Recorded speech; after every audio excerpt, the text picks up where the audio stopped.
Conferencia pronunciada por el profesor Jordán Bruno Yenta sobre libre examen y comunismo en el Salón Huemul el 2 de abril de 1960. Señoras y señores,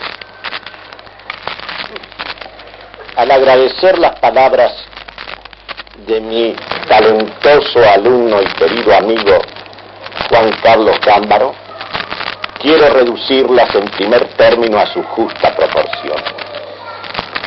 Es verdad que hace 25 años estoy dedicado a la enseñanza de la filosofía y de la teología, es decir, al estudio y a la comunicación, al testimonio de las verdades de Dios y de las verdades esenciales.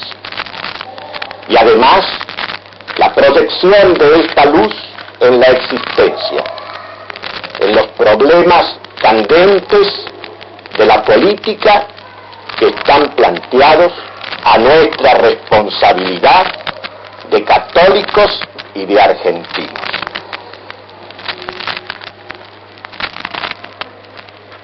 Esos 25 años los he consagrado al testimonio de la verdad. Y lo que le pido a Dios es que me conceda perseverar hasta el fin de mis días en este testimonio y me ayude también a estar dispuesto a quedarme solo como otras veces, recordando que la verdad misma que se hizo carne y habitó entre nosotros, en la hora decisiva quedó enteramente sola. Sus discípulos, incluso aquel que más se había comprometido a estar a su lado en la hora de la prueba, lo negó 3 veces. Digo esto porque en realidad estamos viviendo en un mundo de farsa y de mentiras cotidianas. Y la verdad se hace cada vez más difícil.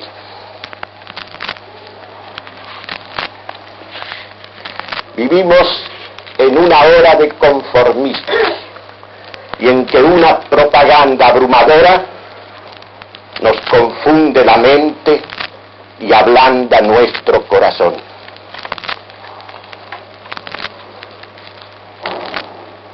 Esa propaganda, por ejemplo, plantea falsas antinomias, como que el comunismo se contrapone al capitalismo, como que el comunismo se contrapone a la democracia, o que el comunismo se contrapone a la libertad. Y en verdad, así lo estimo yo, todas estas son falsas antinomias. Porque con relación a la primera, capitalismo, comunismo, el capital es un elemento imprescindible en la actividad económica. No puede faltar jamás en la actividad económica. Hace falta siempre una acumulación, una reserva de bienes materiales, de dinero o equivalente para montar cualquier empresa y llevar adelante de producción o de cambio. De manera que no puede haber, y menos en los tiempos que vivimos, un orden cualquiera que sea, un régimen cualquiera que sea donde esté ausente el capital. El problema se plantea con respecto a quiénes son los poseedores del capital. La forma más natural, más normal, más propia, es que el poseedor sea la persona privada y conocida. Por las razones que Aristóteles expuso hace 24 siglos y que Santo Tomás recoge en la Suma Teológica. Cada uno está siempre mucho más aplicado a aquello que le concierne que a lo que es común.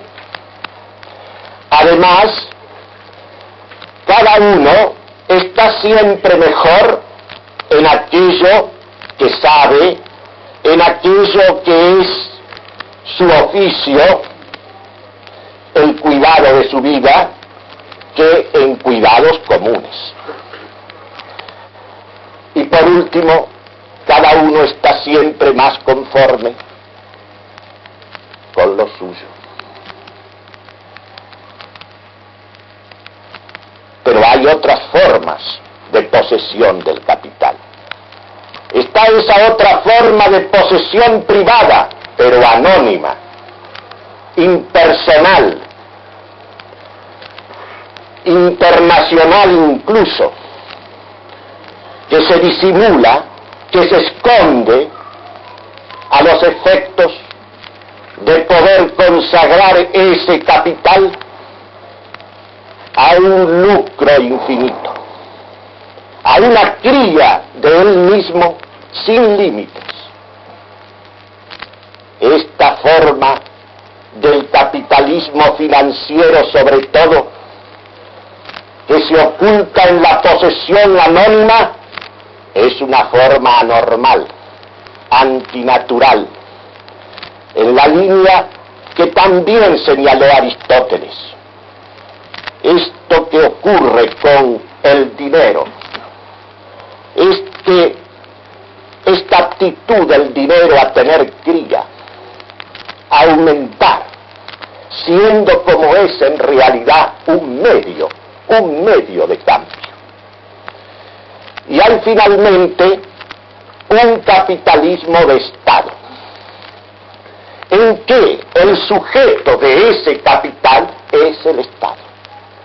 Pues el poder comunista, el poder soviético, es una forma de capitalismo de Estado. Y además, en los hechos ha acontecido lo siguiente. El capitalismo financiero, los poderes financieros, los grandes banqueros y bolsistas han sido los que han financiado, los que han sostenido, los que han acompañado y acompañan hasta el día de hoy al poder comunista. Lenin y Trotsky, como es público y notorio, fueron financiados por la banca Kuhn-Lev & Company, la misma, hoy a cuyo frente está hoy un hijo del Lev de entonces, es la que ha obtenido las concesiones petroleras más onerosas y más inicuas para nuestra patria.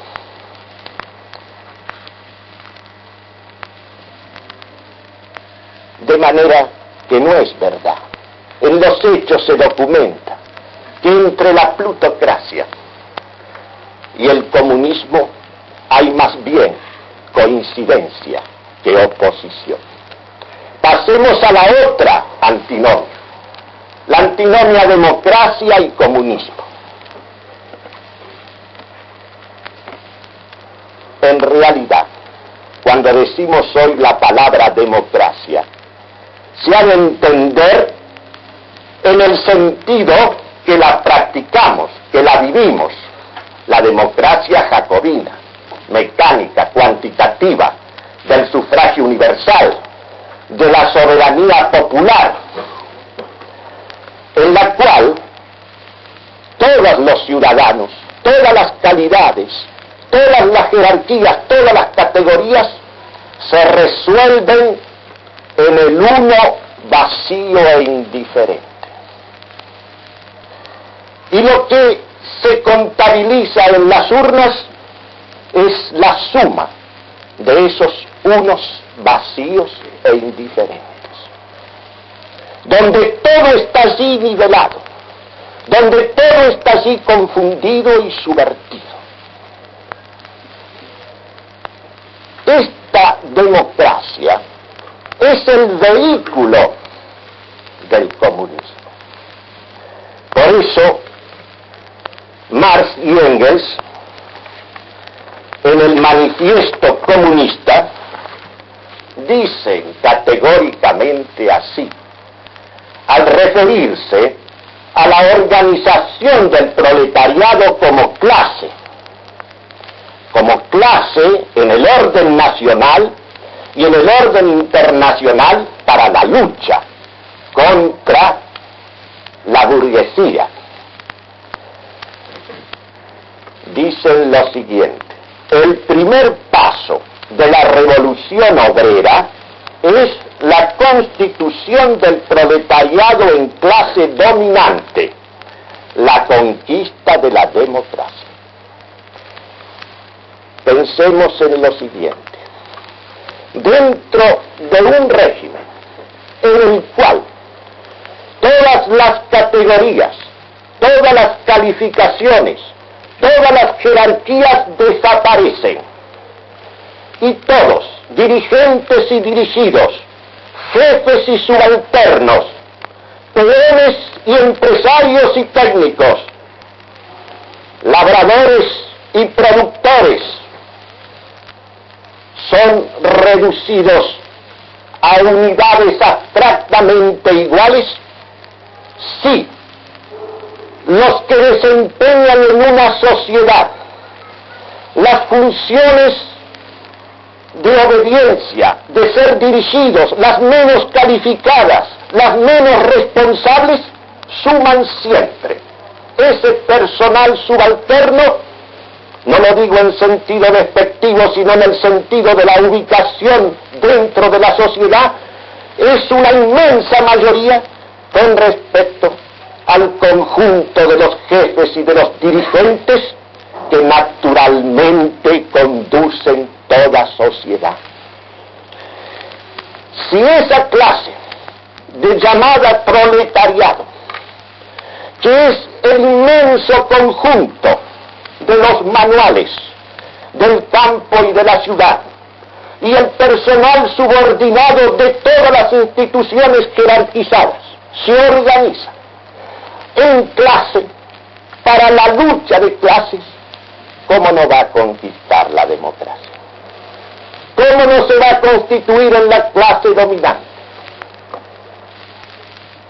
Es absolutamente evidente que incluso por la vía llamada legal y democrática se tiene que dar lógicamente este hecho, que podrá ser contenido aquí, desviado allá, pero necesariamente la dialéctica interna del proceso conduce necesariamente a esta situación, que los inferiores se van a constituir necesariamente en los dirigentes, no ellos mismos, sino a través de sus representantes. Pero ¿quiénes son los representantes de ese personal subordinado?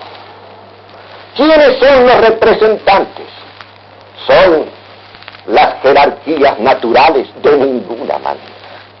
Son aquellos que mejor reflejan sus pasiones, que mejor reflejan sus intereses, que mejor reflejan sus apetitos, y sobre todo los que se han dedicado a desquiciar, a sembrar el descontento en las almas, aprovechando, claro está, las injusticias y abusos que en el orden de los hechos se producen en las sociedades y que se han agudizado en el mundo contemporáneo. Por eso Lenin, en un ensayo que escribió en momentos en que se disponía a erigirse en el conductor de la revolución comunista en Rusia, el ensayo titulado El Estado y la Revolución, dice lo siguiente, corroborando al manifiesto comunista: solo en la sociedad comunista, cuando hayan desaparecido los capitalistas, cuando no haya clases, solo entonces desaparecerá el Estado y podrá hablarse de libertad.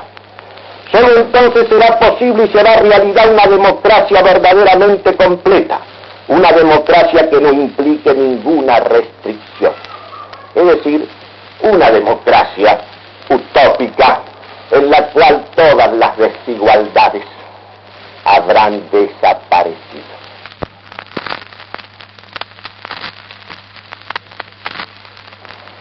Los hombres liberados de la esclavitud capitalista, de los innumerables horrores, bestialidades, absurdos y vilezas de la explotación capitalista, se habituarán poco a poco a la observación de las reglas elementales de la convivencia, conocidas a lo largo de los siglos y repetidas desde hace miles de años en todos los preceptos, y se acostumbrarán ahora en ese medio, en esa sociedad comunista, que será el producto de la dictadura del proletariado, se acostumbrarán a observar esos preceptos de la convivencia sin violencia, sin coacción, sin subordinación, sin ese aparato especial de coacción que se llama Estado. Y el Estado mismo habrá desaparecido. Es el salto a la libertad en la terminología de Engels, el compañero de Marx, en el Anti-Düring.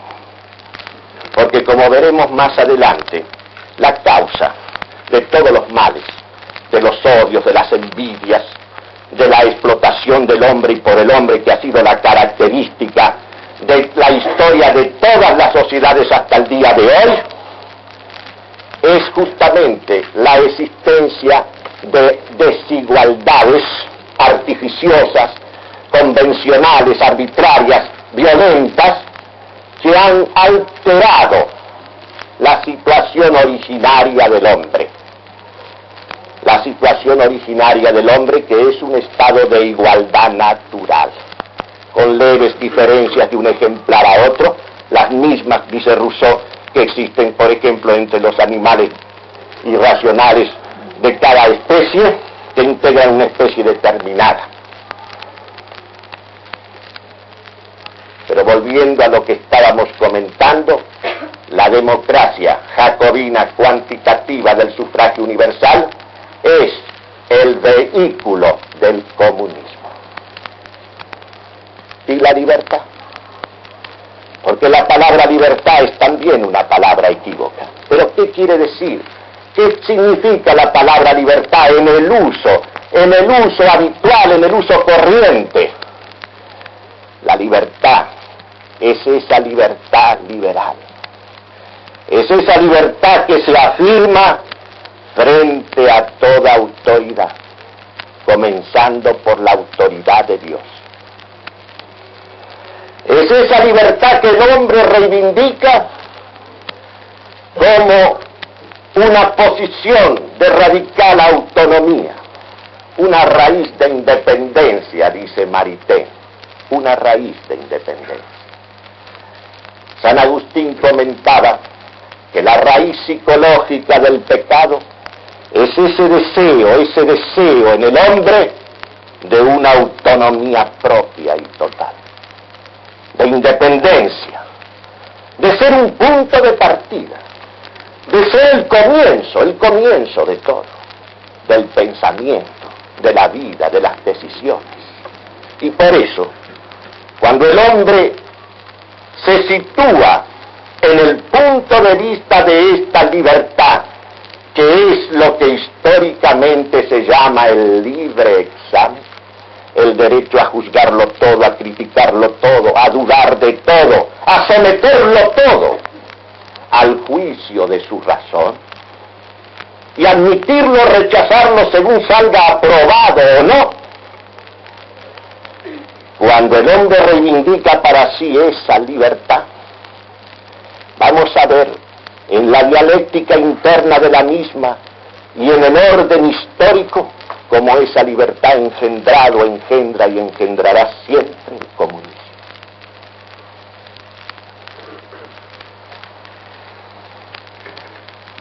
Y antes de entrar en el análisis de fondo, quiero referirme al siguiente hecho. Observen ustedes lo que pasa en estos momentos en el mundo. Khrushchev,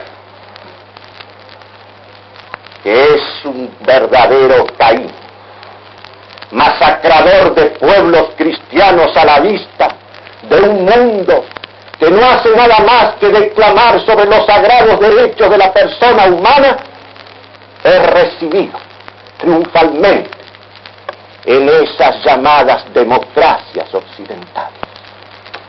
Y hombres que aparecen en el mundo como campeones de los derechos humanos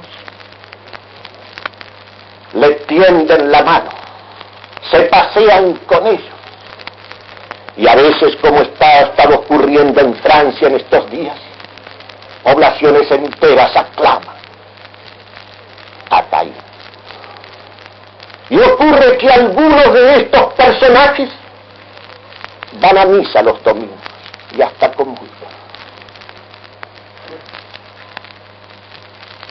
Y hace poco ha estado aquí el presidente de los Estados Unidos, el general Eisenhower, campeón de la democracia y de los derechos humanos, conductor de los ejércitos que dieron la victoria a la democracia y a la libertad. ¿Y qué dijo en nuestro país y repitió en todas partes? Esta es una hora de comprensión. Todos los pueblos del mundo tienen que entenderse. Esta es una hora de acercamiento. Ahora que los progresos de la tecnocracia y de las comunicaciones permiten que haya un intercambio de información continuo. Y cuando nombró a los tiranos de la historia, nombró a muchos que lo fueron y otros que no lo fueron, pero se olvidó completamente de un Lenin, de un Stalin, de un Khrushchev. ¿Qué significa esto? ¿Qué significa este idilio, esta solidaridad en el hecho? Lo que significa para nosotros cristianos, para nosotros católicos, es lo que ha dicho el 7 de enero de este año el cardenal Ottaviani en un discurso pronunciado en Santa María la Mayor de Roma, en ocasión de una misa para el pueblo de Hungría.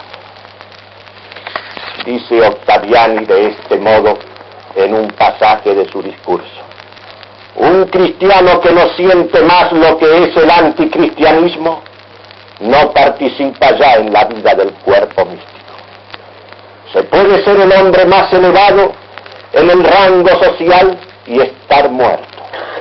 Se puede todo salvo vivir en este estado de insensibilidad.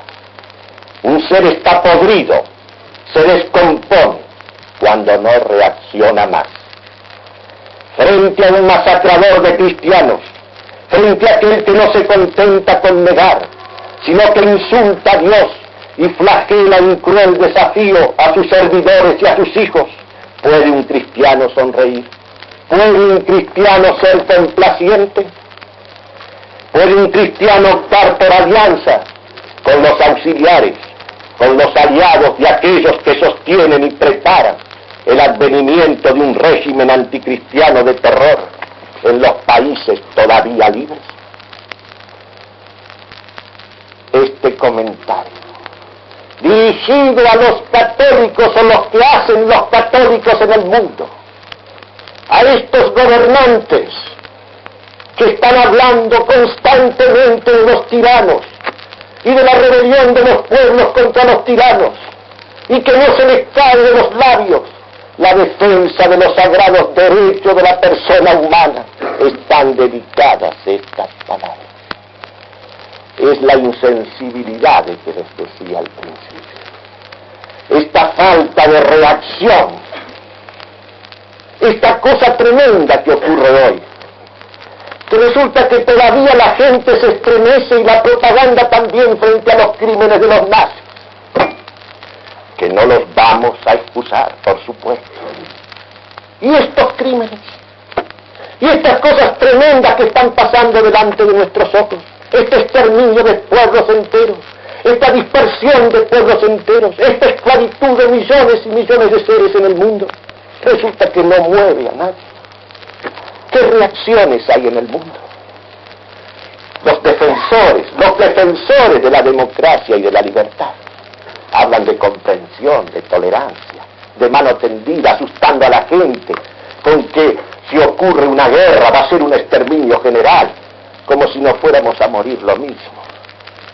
Y como si el problema para nosotros fuese vivir unos años más o unos años menos, como si fuera mejor llegar a vivir como está viviendo hoy, no solamente la media humanidad, sino esa situación de tremenda incertidumbre y angustia permanente en que están los otros pueblos del mundo.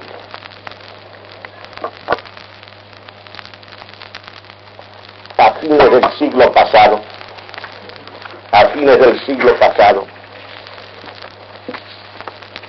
dos hombres de mente lúcida formularon presagios y vaticinios que se han cumplido del modo más riguroso y que son los que nos van a colocar en la verdadera cuestión del comunismo, que no es una cuestión económica, ni es una cuestión social ni política, es estrictamente una cuestión religiosa, una cuestión teológica. Uno de ellos, Dostoyevsky, le hace decir a uno de sus personajes de los demonios, a Chatov, lo siguiente: si en Rusia alguna vez hay una revolución, comenzará irremisiblemente con el ateísmo. Y a otro personaje de la misma obra, a otro de sus demonios, a Verjovensky, le hace decir lo siguiente: hacen falta una o dos generaciones más depravadas hasta lo inaudito. Eso es lo que hace falta. Y un poco de sangrecita fresca para que se vayan acostumbrando. Y voy a citar ahora el testimonio de Nietzsche. Nietzsche, en Más allá del bien y del mal, este hombre atormentado y tremendo, lleno de alternativas, de lucidez genial y de locura total, dice lo siguiente: sacrificar a Dios en aras de la nada, ese paradójico misterio de una extrema crueldad, será la obra de la próxima generación, y todos nosotros estamos en el secreto. Y nuestro siglo, que es el de la generación siguiente a estos personajes, ha realizado justamente esa revolución. Y la revolución en la escala mundial ha comenzado, como decía Chatov, con el ateísmo. O como decía Nietzsche, con el sacrificio total de Dios en aras de la nada.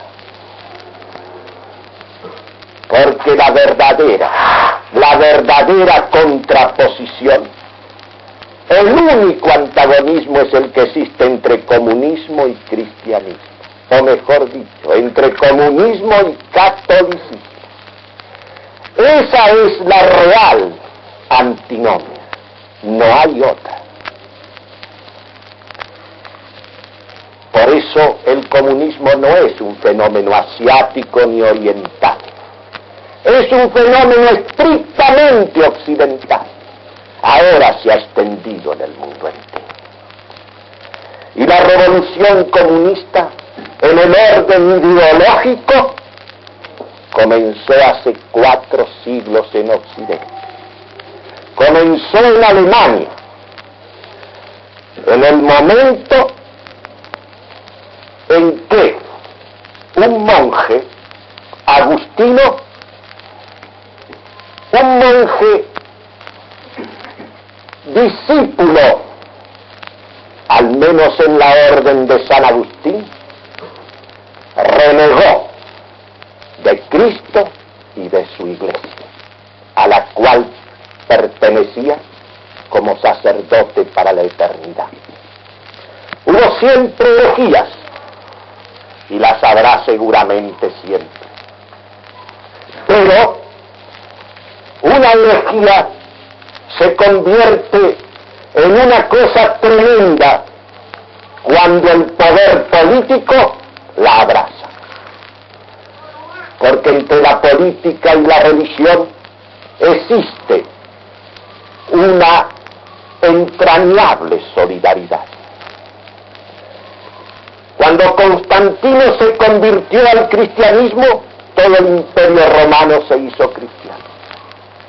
Cuando el príncipe Vladimiro se convirtió en Rusia al cristianismo, todas las Rusias se hicieron cristianas. Cuando los príncipes alemanes abrazaron la rebelión de Lutero, la Reforma se constituyó en una fuerza tremenda. Porque la política es indivisible de la religión o de la antirreligión. Por eso toda política, cuando deja de ser religiosa, se hace irreligiosa. ¿En qué consistió la rebelión de Lutero? Solo la fe justifica sin las obras. El único agente de la salvación es Dios. El hombre no es libre en absoluto para el bien. Hagas lo que hagas en la vida, si estás entre los llamados y justificados, te salvas. Si estás entre los condenados, te pierdes. Cristo ha sido disuelto, ha sido dividido. Lo eterno ha sido dividido de lo temporal. Esta vida temporal no tiene nada que ver con la vida eterna. El mundo del hombre no tiene nada que ver con el mundo de Dios. Tendrá que ver el hombre después de esta vida. Pero en esta vida no tiene nada que ver. Ya está resuelto lo que le va a acontecer en la eternidad. La libertad del hombre está dividida de la gracia. Cristo ha sido partido, ha sido dividido en el pensamiento de Lutero. Y este es el verdadero origen del comunismo. Porque el comunismo no es nada más que nihilismo puro. El comunismo es la confusión de todo con todo. Es la subversión de todas las jerarquías y de todas las distinciones. Es la nivelación en lo ínfimo, en la materia indeterminada e informe. Y esta es algo, todas estas consecuencias están encerradas en el momento en que nosotros rechazamos a ese Cristo. Lo rechazamos como empezó rechazándolo Lutero, dividiendo lo divino de lo humano, dejando lo humano librado enteramente a sí mismo. Esta división se reflejó después en el plano filosófico en Descartes, padre de la filosofía moderna. Descartes separa enteramente las verdades de la fe, o sea, las verdades reveladas acerca de los misterios de Dios, de las verdades de la razón. Y lógicamente, una vez que la inteligencia humana ha sido dividida de la fe es para entender. La fe es una gracia de Dios para aumento de la inteligencia del hombre en las cosas que son primordiales y que son fundamentales, que son las cosas de Dios, que son las cosas del alma y las cosas del destino del hombre. De tal manera entonces que la fe es algo para potenciar la mente en aquel fin para el cual ha sido creada por Dios.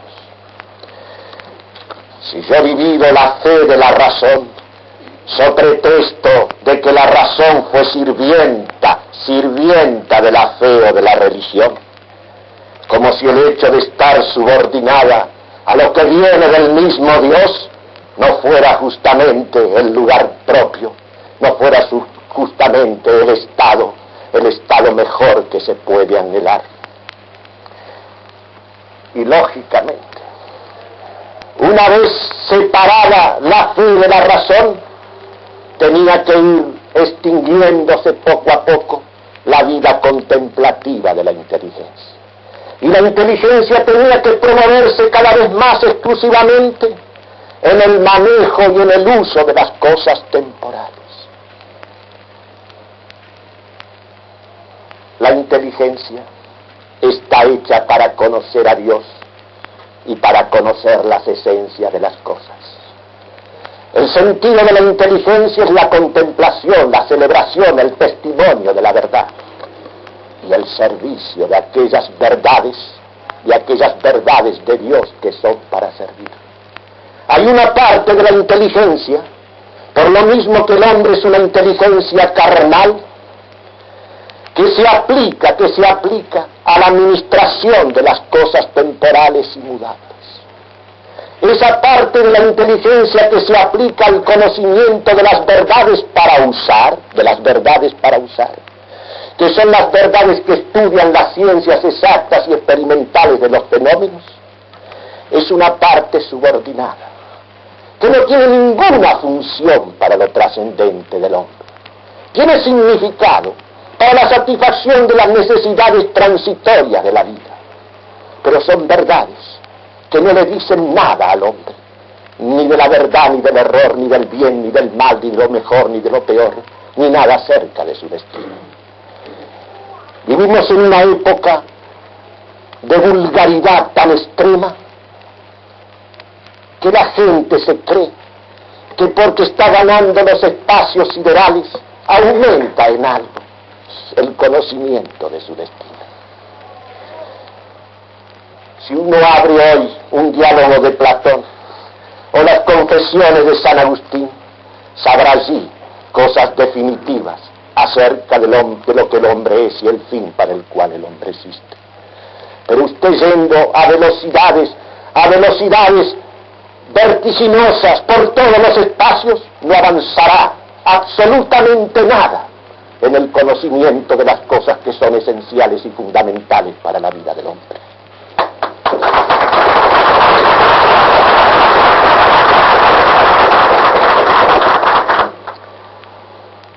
Y con Descartes se inicia el sentido de la ciencia como una praxis, como una práctica.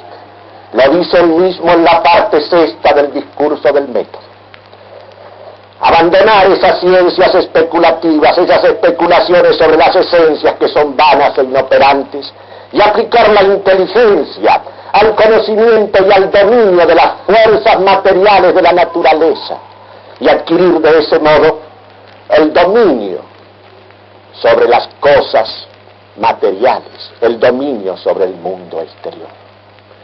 Y la verdad es que la ciencia conducida en ese sentido ha tenido progresos realmente maravillosos, pero que al hombre no le significan absolutamente nada para lo que es fundamental.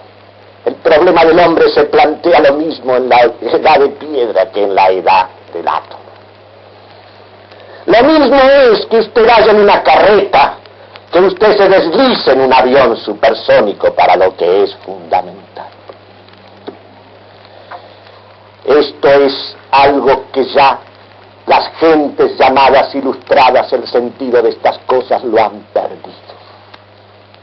Porque claro está, esa división de Cristo, de lo divino y de lo humano que está unido en él hipostáticamente en su persona, esa división de las verdades de fe, de las verdades de razón, esa proyección de la inteligencia exclusivamente hacia lo que sirve a la vida animal y transitoria del hombre, ha hecho que cada vez más el hombre esté encerrado y clausurado en su indigencia y en su miseria espiritual y moral.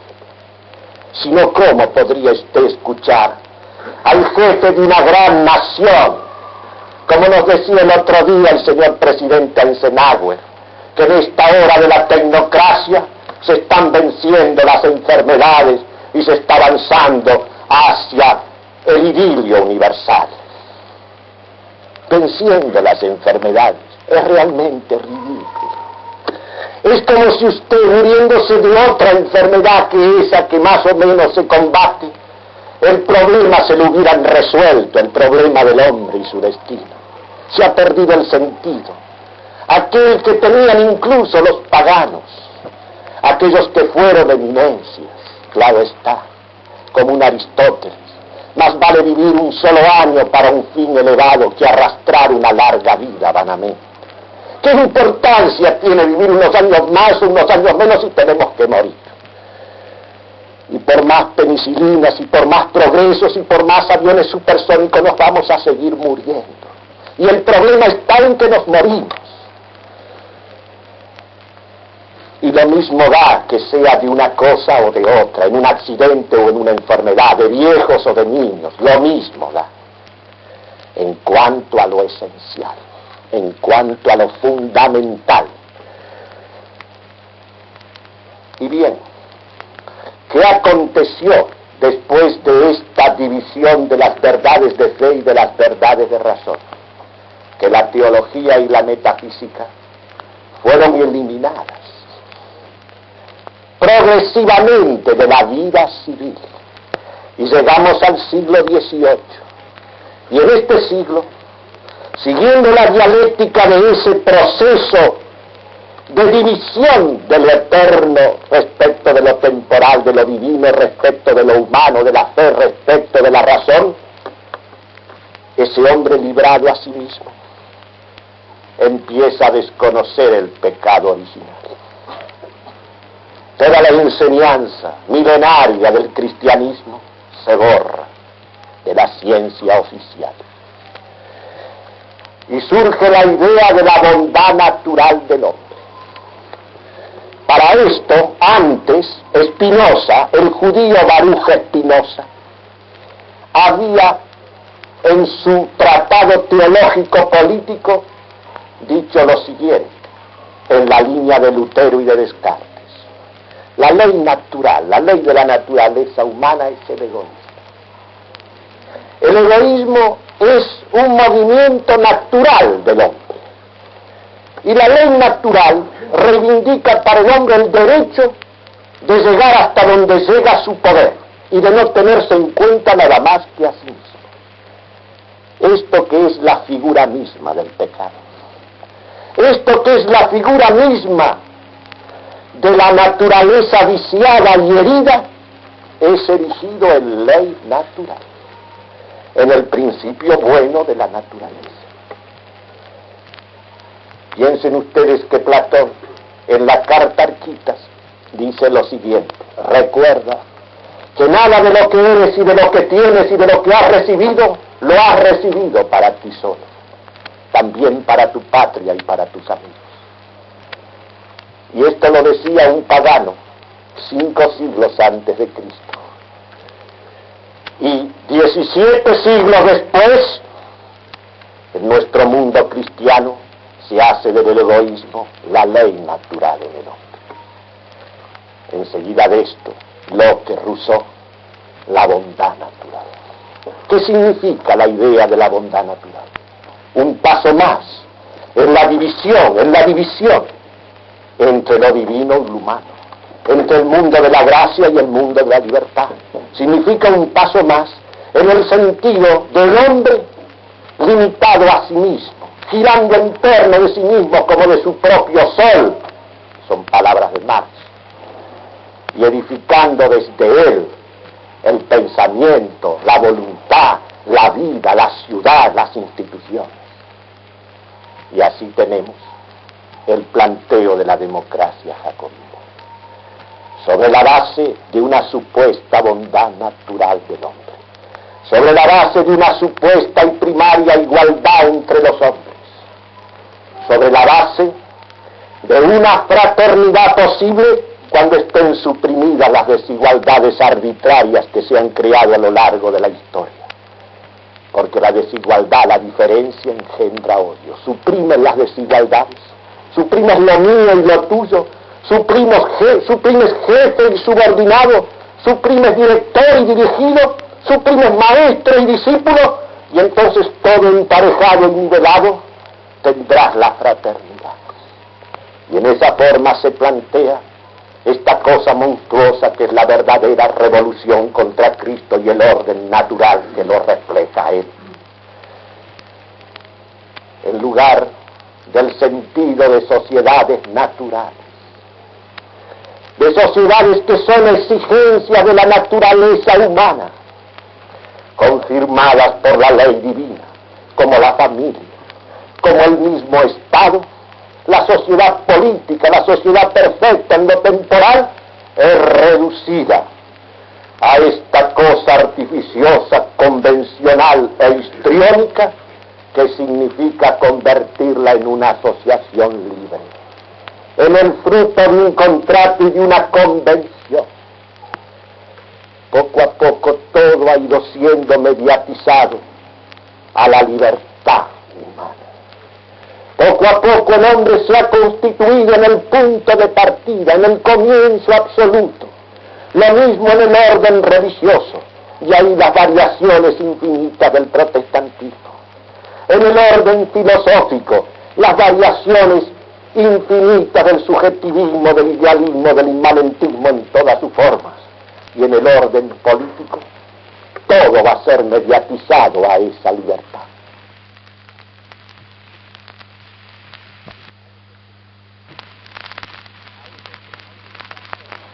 A ese principio absoluto en que se ha erigido el hombre. La familia va a ser un contrato que se ata y se desata a voluntad. La sociedad civil va a ser también un contrato. Las clases van a ser también convenciones de intereses, de coincidencias de intereses, de grupos, de partidos, etc. Y poco a poco se han ido derrumbando, se han ido derribando todas las cosas que nombran a Dios, que nombran al Verbo creador y redentor. Todas las distinciones y todas las jerarquías se han ido suprimiendo. Viene la confusión de todos los credos. Todos los credos son igualmente, relativamente válidos. Todos los pensamientos y todas las opiniones son igualmente válidos e inválidos. Y las sociedades, donde el hombre tiene que desarrollar su vida y su personalidad, son también convenciones y arbitrariedades humanas. Y usted asiste a esta locura de constituciones de los estados, que tienen un artículo que dice esta constitución se puede cambiar en cada una de sus partes cuando lo decida la voluntad de la mayoría. ¿Qué sentido de fidelidad, de responsabilidad, de lealtad continuada? ¿Qué sentido de la majestad y de lo solemne puede caber donde todo está sujeto a la mediatización de esa libertad? De discutirlo todo, de deshacerlo todo, de volverlo a hacer todo, de volver para atrás, de volver para adelante. El comunismo no es nada más que la etapa final de todo este proceso. El comunismo tuvo ya su primer ensayo histórico, y voy a apurarme porque tengo que terminar. El comunismo, que es, repito, un fenómeno originario de Occidente, tuvo su primer ensayo histórico inmediatamente después de Lutero. La primera revolución comunista que hubo en el mundo fue la que se produjo en la Baja Alemania entre 1524 y 1535. La revolución del comunismo anabatista que arrastró a los campesinos que vivían efectivamente expoliados por los señores feudales de Alemania a una rebelión. Rebelión iniciada y gestada por los discípulos de Lutero. Tomás de Münzer fue el jefe de esta revolución. Un programa de democracia popular y de comunismo integral, cuya concreción efectiva se desarrolló entre los años 34 y 35 en la ciudad de Münster, bajo la tiranía de Juan Matis primero y luego del famoso Juan de Leyden, tabernero y sastre. Fue como todo ensayo comunista: confiscación y exterminio, terror puro. Y cuando las fuerzas de los príncipes alemanes y del obispo pudieron entrar a sangre y fuego en Münster, Juan de Leyden, antes de ser llevado al cadalso, fue interrogado por el obispo de la ciudad. Y el obispo le preguntó: ¿de dónde pretendes tú que habías recibido la autoridad o el poder que ejercías sin límites? ¿Y qué le contestó Juan de Leyden? Esa autoridad, ese poder, me lo dio el pueblo en nombre de Dios.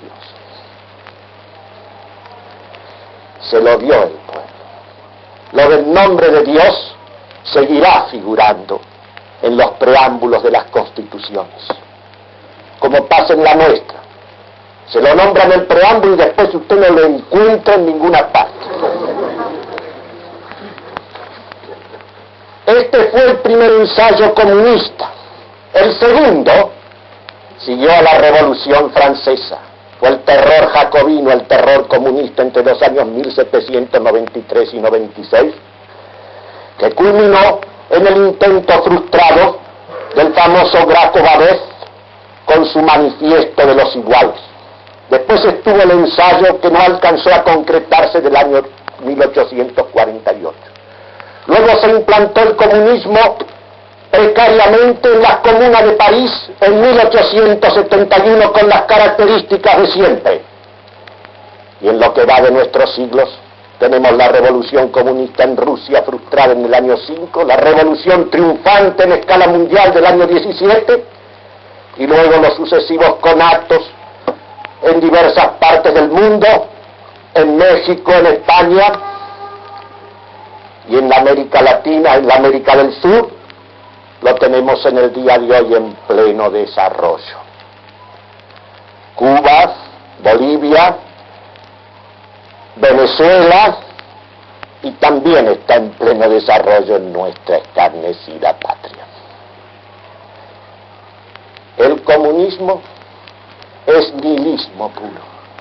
Comunismo es sencillamente la negación y el odio a todo lo que es distinción y jerarquía.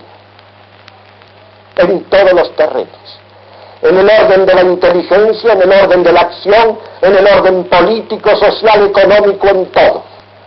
Para el diagnóstico del comunismo basta simplemente saber si se realiza aquello que dice Santo Tomás. No es dignificar el orden de las cosas, exaltar lo inferior en detrimento de lo superior.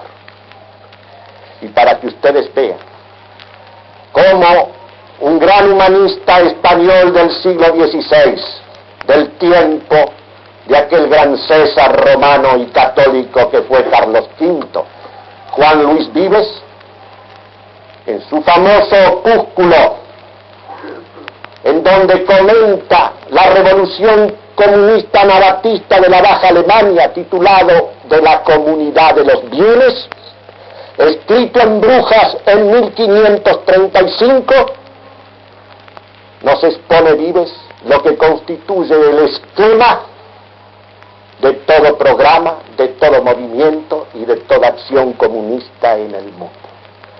Lo mismo de las que se desarrollaron en un plano, en un marco regional, que las que han alcanzado la escala mundial. Fíjense el orden que establece, que describe en el proceso de las destituciones, de las destrucciones, de las subversiones.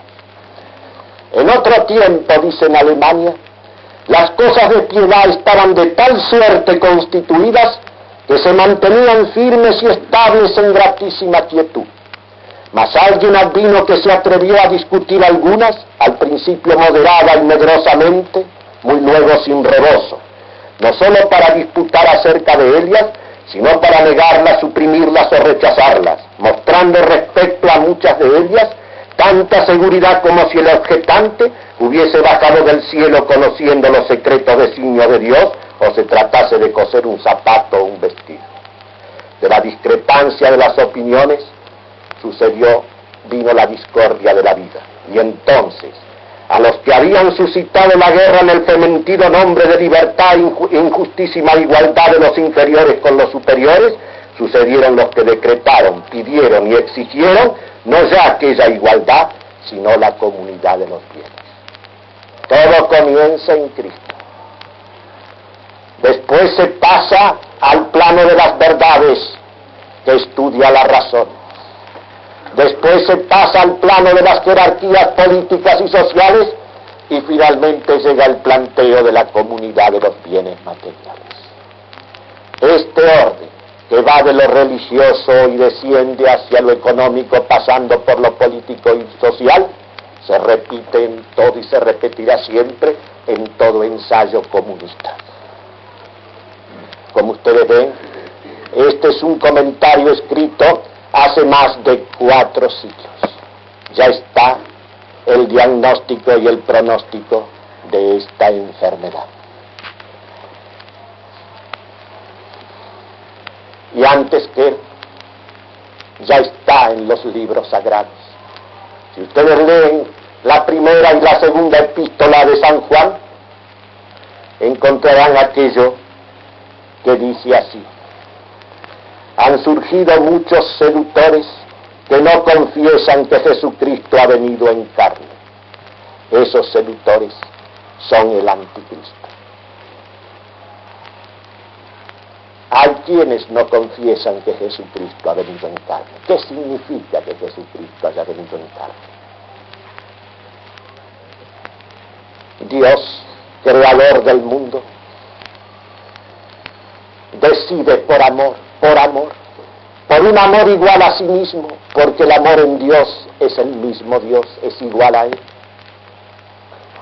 descender en su Hijo hasta el universo creado.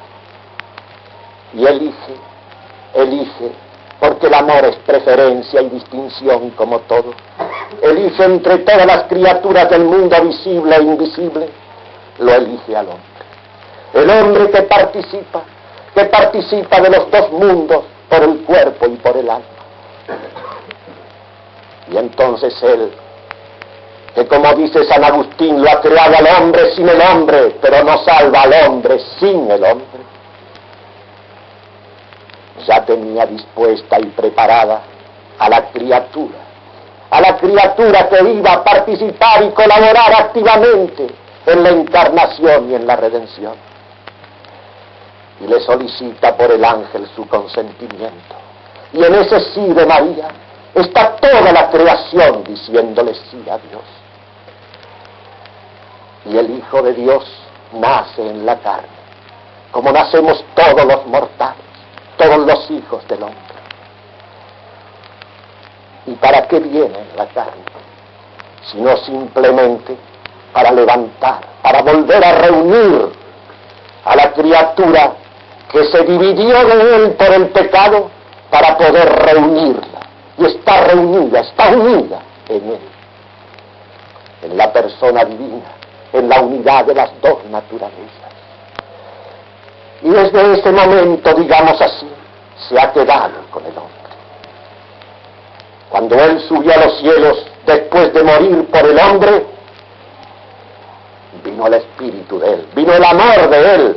El amor de Dios es igual a Él. Él se da con todo Él, con un amor igual a sí mismo. Por eso el Espíritu es persona igual a las otras. Y todavía, para acompañarlo al hombre y asistirlo siempre, dejó la iglesia fundada por Él. Prolongación de la encarnación y de la redención. Y todavía hizo más. Se colocó por la transustanciación, se transfigura, se transforma, se convierte en el pan y en el vino, para asistir y nutrir al hombre. Comprendan ustedes que esto lo ha hecho Dios por amor y por misericordia. Porque el hombre ha quedado disminuido, ha quedado debilitado, ha quedado de tal modo, no es que su libertad le falte totalmente incluso para el bien, pero no puede elevarse por sí solo, necesita esa ayuda, y esa ayuda está ahí junto a él, al lado de él, nutriéndolo, levantándolo. Lo único que le pide es lo que le pidió a María, el consentimiento, el asentimiento. Esta colaboración, esta participación del hombre, cuando el hombre se la niega y lo divide a Cristo en su conciencia, en su pensamiento, en su conducta, en su vida, en la ciudad, en todo, el hombre librado a sí mismo no puede ser más que protagonista de destrucciones y de subversiones y de desórdenes. Por eso ustedes lo ven. Hace 2 siglos, como dice Morras, que se proclamó la fraternidad humana. Y es evidente que las carnicerías más espantosas de la historia se vienen desarrollando desde entonces. Las 2 últimas guerras la ganó la libertad. Y ustedes ven que los progresos de la esclavitud son pavorosos. Se habla de la igualdad y las desigualdades más monstruosas. Mientras se destruyen las jerarquías y distinciones naturales, se agrandan hasta lo monstruoso las desigualdades más artificiosas, más convencionales. Y entonces, porque ya tenemos que irnos, ¿cuál es la salida? La salida es simplemente el camino de retorno de la separación a la unidad, de retorno a la unión con Dios en ese Cristo, en Cristo y en María. ¿Por qué los que han dividido a Cristo desconocen también a María? Porque María es la presencia, es la evidencia permanente de esa colaboración, de esa contribución activa de la libertad de la criatura a los designios de la misericordia divina. He visto que en estos días se han reunido congresos de damas en esta ciudad para estudiar los problemas de la mujer. Uno tendría que decir: vuelvan los ojos a María, contemplen a María, estudien a María y sabrán lo que es ser mujer y cuál es el papel de la mujer sobre la tierra.